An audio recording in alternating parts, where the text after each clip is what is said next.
Вещица съм. Не знам кога ще духне вятър. Това, което нося, искам да го дам.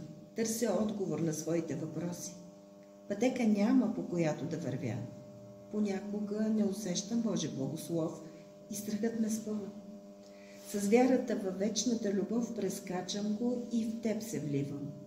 Прегръщам ти живот и те обичам. Като капка в прибоя е тази любов, без която не мога. Начало на извор, лъч, светлина. Дълбоко притихвам пред тази зора. Хиляди мигове са пръснати и споени. Стотици препятствия преодолени. Като вятър в длан, като капка в прибоя, всичко мога да дам и да бъда своя. Казват, било съдба. Живот.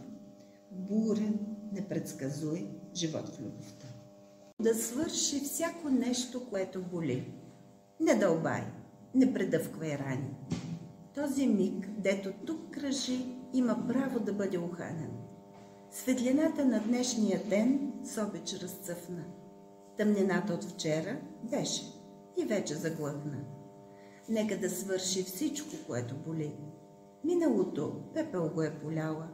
Пак е лято, пак свети звезда, на челото изгряла.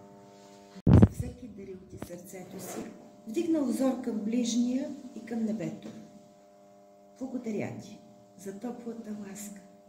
Благодаря за полъха нежен, на мислите чисти осветили света ми.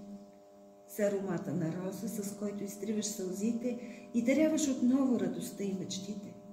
Благодаря ти за утрото, с което пробуди душата ми, за слънцето, осветило в мен мрака.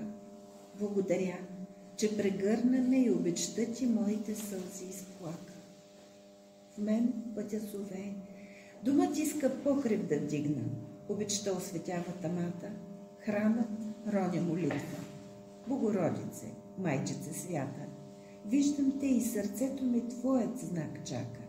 Дай ми сили, вдъхни ми любов, моли се за мен и делата ми дари с благослов.